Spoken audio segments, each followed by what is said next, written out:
أعوذ بالله من الشيطان الرجيم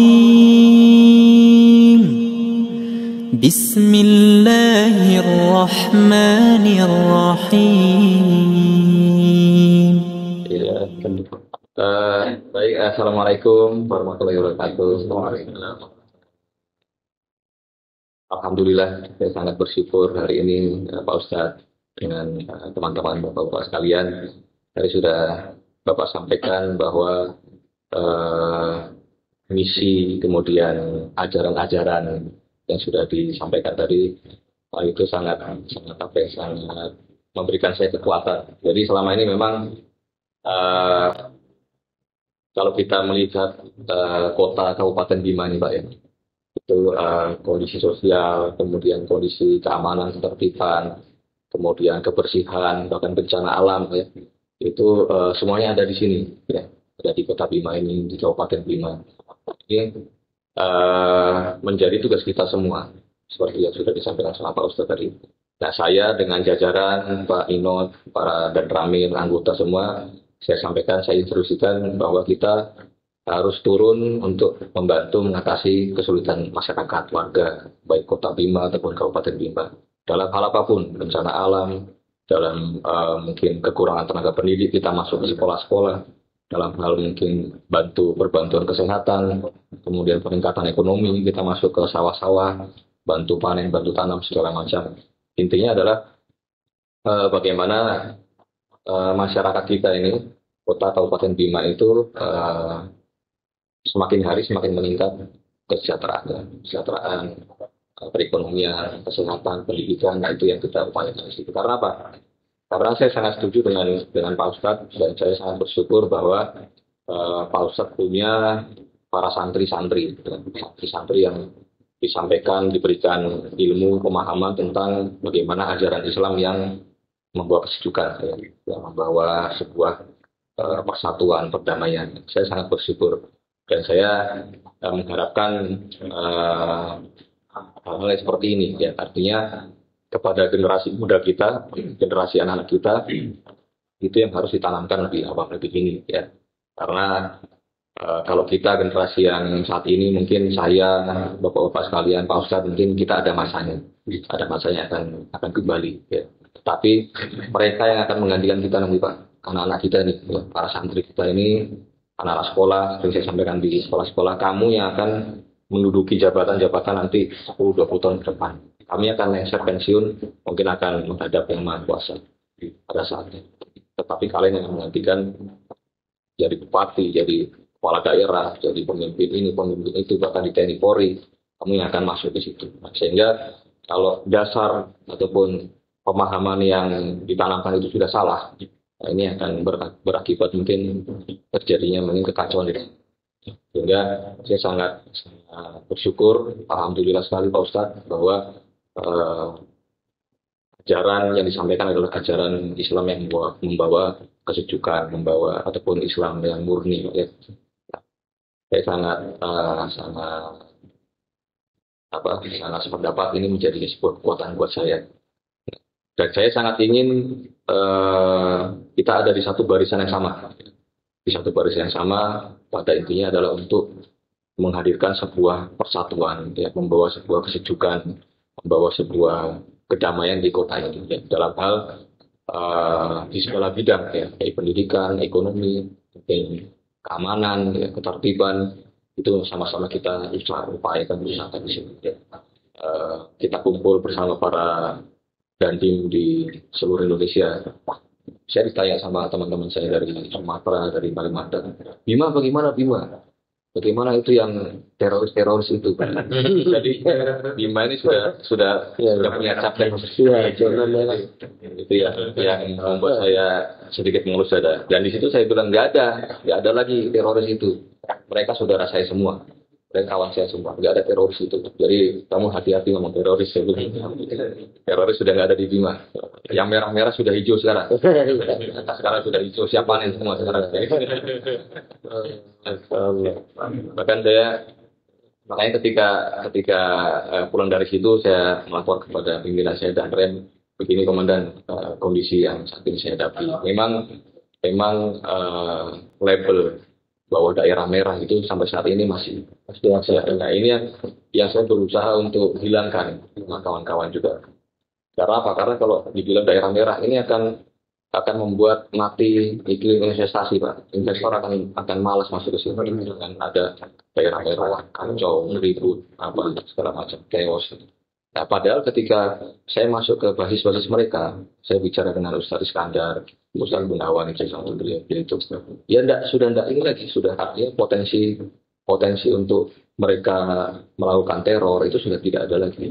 Dan mereka bahkan pemahaman sudah berubah ke pemahaman Islam yang benar. Dari yang dulu seperti apa, sekarang sudah benar, sudah baik, sudah membawa persatuan. Dan memang tidak menutup fakta bahwa ada beberapa yang masih perlu mungkin kita sedikit edukasi supaya bisa kembali pemahaman dengan yang benar.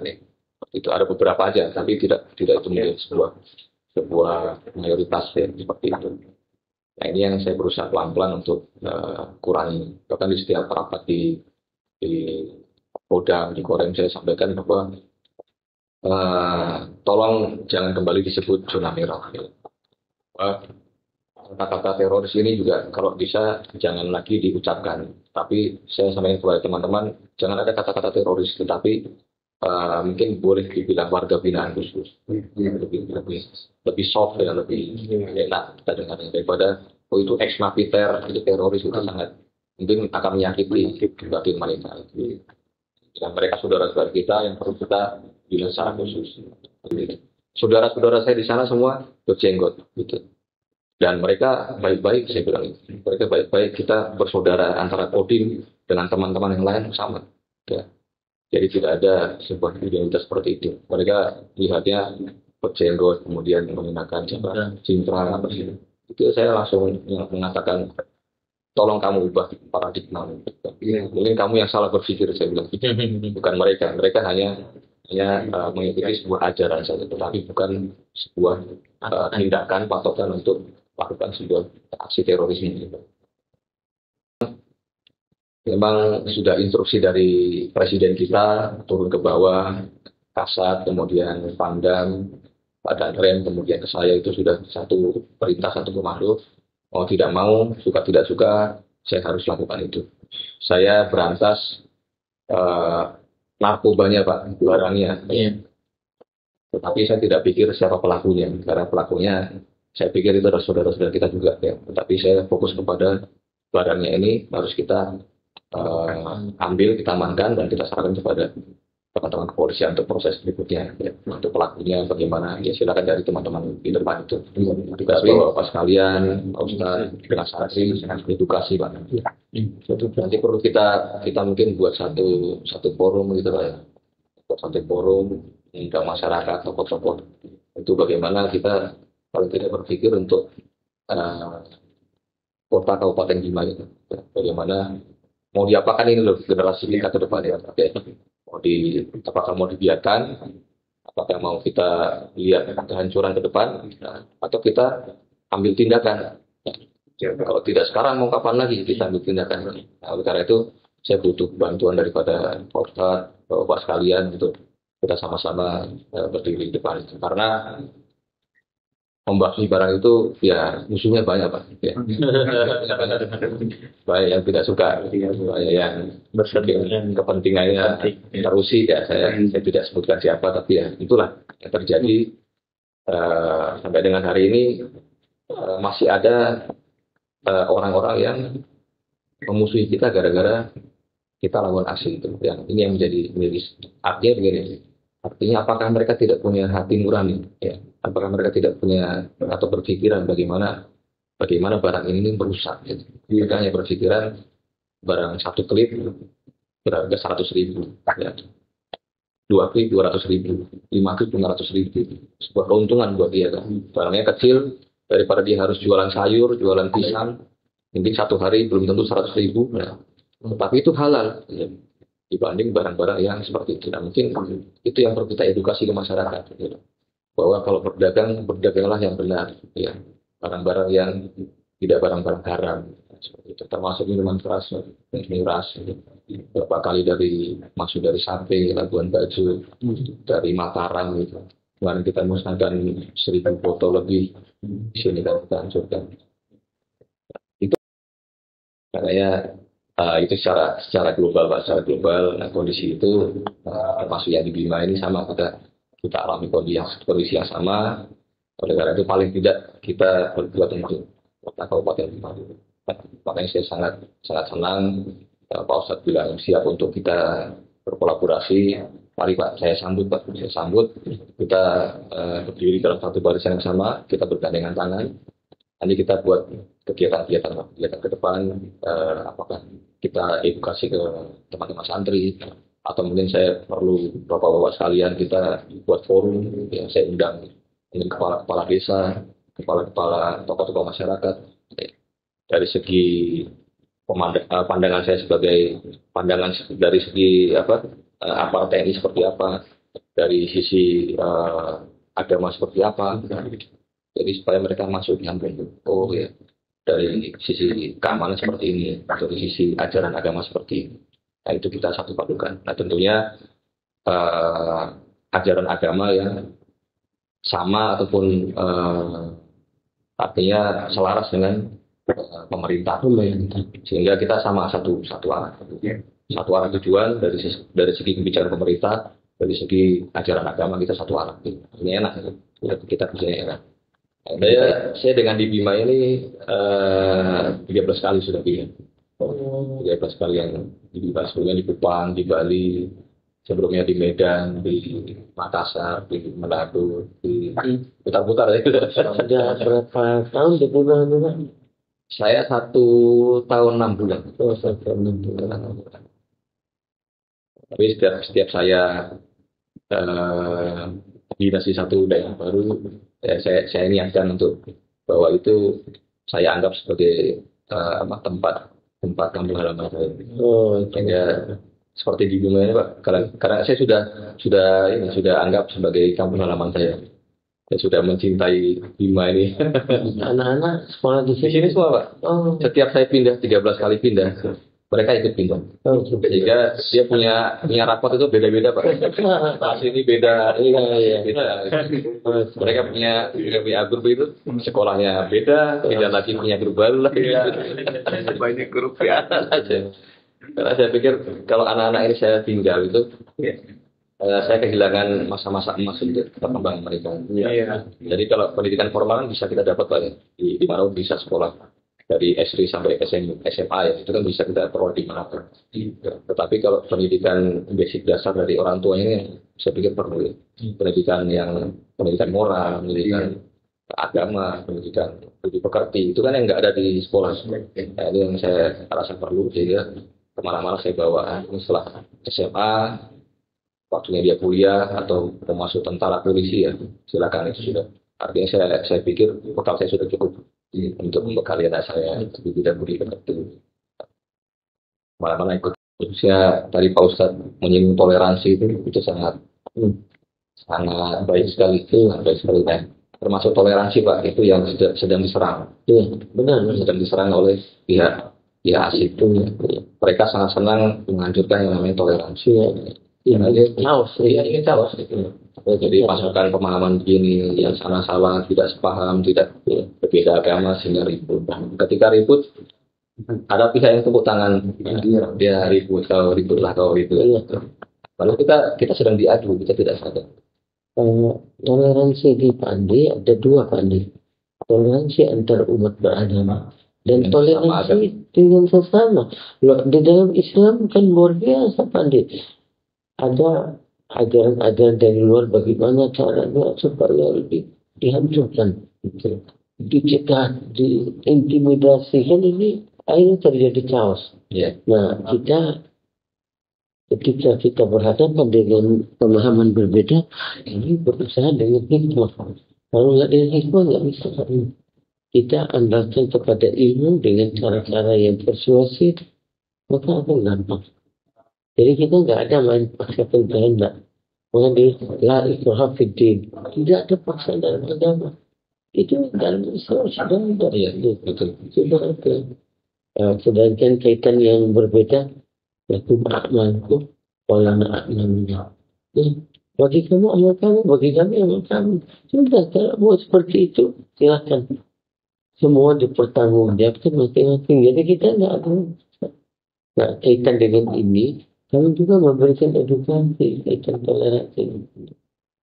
Ya, Ya, dasar toleransi itu. Karena di dalam syariat kita itu ada juga larangan-larangan yang betul tidak boleh kita langgar itu. Artinya apa? Kita sebagai seorang muslim itu di dalam segala tindak tanduk kita, muamalah interaksi kita dengan orang-orang di luar agama itu dasarnya adalah cinta, betul. Bukan dasarnya adalah permusuhan, ya, menjatuhkan, senang mereka rusak, hancur, dan dasarnya dan cinta dan itu toleransi, betul. Dasarnya cinta, kita kasihan, kita ajak mereka ke Islam itu karena rasa cinta kita menginginkan kebaikan.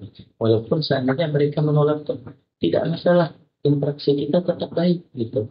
Hanya saja ada batasan-batasannya. Mereka punya di dalam agama mereka yang kita tidak boleh masuk. Betul.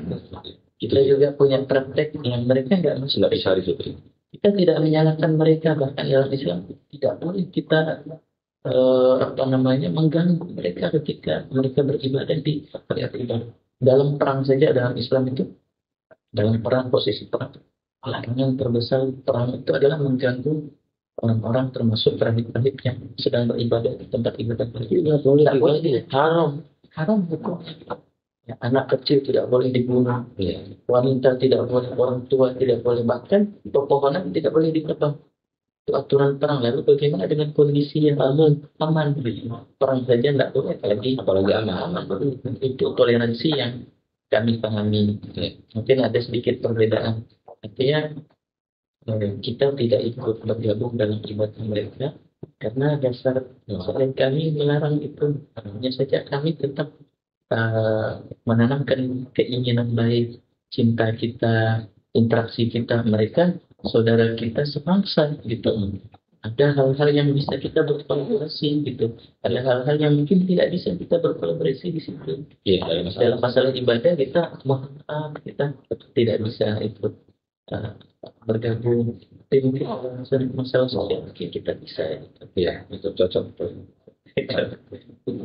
Kalau saya kan karena saya belum paham ya. Mungkin dengan teman-teman yang mungkin dari dari pemahaman yang lain, seperti kalau dari teman-teman yang warga binaan khusus itu kan mungkin beda pemahaman. Itu apakah cara mungkin sholatnya berbeda atau cara yang berbeda gitu? Atau hanya pemahaman saja? Pemahaman tidak keyakinan mereka. Kalau dari segi penampilan mungkin mirip-mirip ya, apalagi orang yang nggak paham. Tapi teman-teman yang ada di dalam hati mereka itu yang membedakan bagaimana permusuhan mereka, kebencian mereka terhadap pemerintah. Bahkan saya punya sepupu, kalau ketemu sama polisi itu, dari mukanya itu udah nggak suka. Gitu. Mereka paling anti dengan orang-orang pemerintah, ya. PNS, TNI, polisi, sepertinya mereka anti. Dan mereka juga tidak suka sama kita karena kita dianggap sebagai pemerintah. Mereka mengatakan kami ini penjilat. Mereka bilang kenapa? Karena kita dekat sama pemerintah. Padahal ini adalah pemerintah syariat. Ketika kita bersejalan dengan pemerintah, itu sebenarnya kita sedang menjalankan syariat kita yang memerintahkan kita tetap pada pemerintah. Justru kami menjauhi penjilat. Jadi bukan penjilat ya, tapi memang itu bagian dari agama, bukan penjilat. Iya, betul. Kita berkolaborasi gitu. Kan pemahaman ini semenjak zaman sahabat sudah ada. Ibnu Abbas radhiyallahu anhu akhirnya diutus ke kampungnya mereka. Ketika melihat Ibnu Abbas keliling ternyata di antara mereka nggak satu pun belajar sama seorang sahabat pun. Artinya mereka langsung belajar sendiri tanpa ada yang memandu atau tidak. Itu sumber kenapa pemahaman itu muncul. Kan namanya Al-Quran kan. Ketika ada yang baca ayat, waqtuluhum haitsu taqaftumuhum, bunuhlah mereka dimanapun kalian mendapati mereka. Padahal kalau orang belajar, konteksnya sudah di dalam peperangan. Ya. Kalau dalam perang, bunuh semua yang ada. Jangan biarkan satu pun. Gitu kan kita perang. Cuma kan ada aturan-aturan tadi. Nggak boleh bunuh yang kecil, wanita, orang tua. Nah ini dipahami sama mereka dengan pemahaman sendiri. Artinya apa? Kalau ada orang sudah tidak mau. Dan perang itu kan dengan musuh. Indonesia bukan musuh. Kan bukan musuh Pak Ino. Berbahaya. Perang itu kan dengan musuh. Apakah mereka musuh? Bukan. Bukan musuh. Pemahamannya berbeda. Kita satu sama-sama menjaga lingkungan. Itu. Nah itu kan dengan musuh. Lo semua. Bahkan Amerika itu paling kejam. Paling kejam. Orang-orang Eropa itu paling kejam. Mereka. Ya. Ya namanya peperangan dengan musuh kan membunuh. Perang kan pasti membunuh. Dan perang. Iya. Kalau perang pasti bunuh. Perang. Nah, tapi kita ini bukan kondisi membunuh. Iya. Bukan kondisi perang. Ini kita kondisi aman. Dan mereka ini bukan musuh. Gitu, Pak. Kan ini beda. Nah, mereka ini udah bilang, oh ini mereka musuh. Nah, itu sudah salah. Dan kan Islam itu kan ketika berdakwah, ketika melakukan tindakan, semuanya atas dasar nusuh. Nusuh itu menginginkan kebaikan, lawan dari khianat. Ya, khianat itu menginginkan kejelekan. Kalau nusuh menginginkan kebaikan. Artinya, dalam medan perang, kita membunuh musuh-musuh yang ada di medan perang ya. Iya. Kalau sudah keluar medan perang sudah beda konteks gitu. Kita membunuh musuh-musuh di medan perang itu tentunya karena keinginan baik gitu. Dan begitu juga ketika di luar medan perang kita tidak mengganggu, ini kan atas dasar kecintaan, atas dasar ingin kebaikan terhadap mereka. Bagaimana mungkin mereka akan mau masuk ke dalam Islam? Kalau kita sendiri caranya membuat orang takut, lari dari iman sendiri. Bayangan terhadap Islam seperti zaman tahun 90-an kan mengerikan. Islam ini agama yang apa? Agama karena apa? Karena mereka ini yang ditampilkan seakan-akan mereka adalah representasi dari Islam itu sendiri. Padahal mereka jauh daripada agama Islam yang benar. Itu inti terbesar. Kita banding, jadi itu mungkin yang pertama yang bisa kita lakukan untuk meningkat dari dalam. Iya. Kemarin di podcast itu ya. Oh ya. Masih nanti pas kita tanggal 8, 9, 9 bisa awal-awal bagus. Ya. Kami dengan pondok-pondok, walaupun di dalam beberapa pemahaman ada beda, tetapi kita tetap menganggap sebagai suatu mitra bersama. Begitu. Jadi kita tetap tampilkan. Kita bangga untuk tampilkan ini manhaj salaf. Ini cara pemahaman salafiyah. Kenapa? Karena kita yakin bahwa ini yang benar. Kita nggak malu untuk tampilkan. Kita tampilkan. Tapi kita menghargai juga orang yang tidak mau. Ya sudah nggak apa-apa. Tapi kita tampilkan. Ini kita.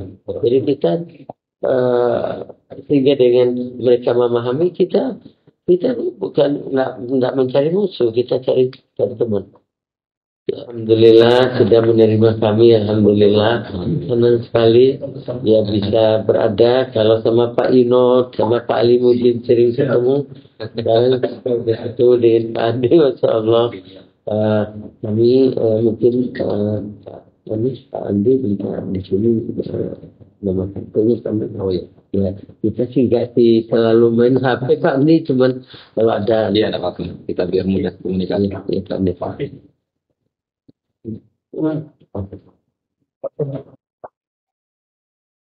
Minta sudahnya kami.